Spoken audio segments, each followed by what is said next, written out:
Hello, Lynette here. It's been quite a week of rhetoric and stuff, and we just have a few more days to go before this will be over to a certain degree. So excited. I put my ballot in the mail yesterday. Washington State is completely mail-in, which I miss the old days of the booth and the voting thing. I remember when I first voted, which was for Ross Perot. Sorry. I I found it rather overwhelming. I felt like I had walked in and was personally responsible for that election. It was very cool. But this does get more votes in, so that's good. And I think helps a lot of people like the elderly and just working people and all of the excuses that people have for not voting. I want to update you on something that I had talked about in a video a week and a half ago, and that was talking to someone about coming out of the closet as a Republican. And that person was my son. He's 31, and a little backstory of him. He was raised in our house as an absolute liberal. From 3 o'clock in the afternoon till after dinner, the NPR was on the radio 5 days a week from the time he was a little boy. That's all he knew. And I used to joke that my dream for my children would be to become famous enough that they'd be interviewed by Robert Siegel on NPR. And yes, I'm sorry. And we would go to a hotel to watch the election returns on CNN. It was just, we were Democrats, we were liberals. And when you raise a child, a good part of what you do as a parent is brainwashing. Let's just call it what it is. If you've raised them in a religious household, you've been brainwashing your children. In our case, it was political. And so now skip ahead to the 2016 election. I'm still a liberal. I'm still a Democrat. Would never think of voting for a Republican. I couldn't make that movement with my hand if you paid me. That's how much I thought badly of them.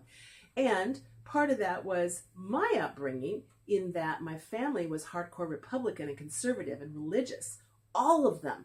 And so when I became a young married woman, I did kind of that slingshot thing. So you either stay in the party that you're raised in, that's a lot of people, or you go, oh, they're all horrid or whatever, your adjective, I'm going to go to the other party. In my case, I went to the other party.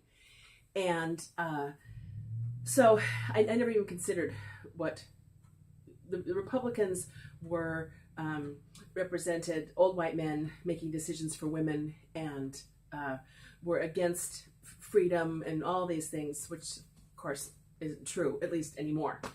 So that's what they were raised. My children, a daughter who's older, they were raised with thinking that about Republicans. So now I've come to him in 2016, and he was suspicious. And finally, right before the vote, he said, "Are you going to vote for Donald Trump?" And I said, "Yeah, I am." And he was just gobsmacked. He couldn't figure out how his mother could do such a thing, because he'd been raised to know that Republicans were evil. And of course, Donald Trump was evil. And then for the next 2 years, I made a huge error in judgment. Let this be a warning to you. I didn't walk with him through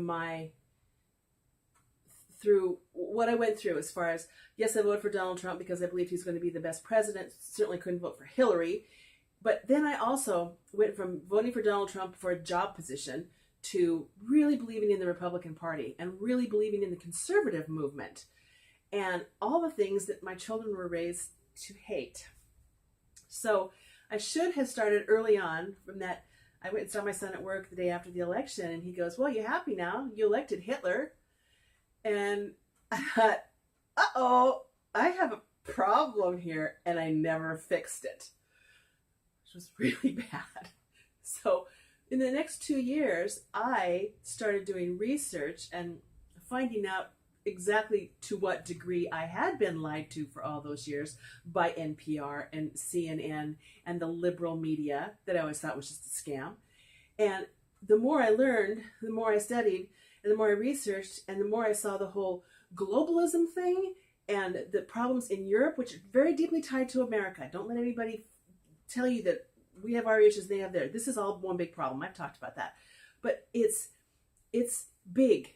It's huge. And if you listen to CNN every night and Rachel Maddow, you know nothing about it. It's not your fault.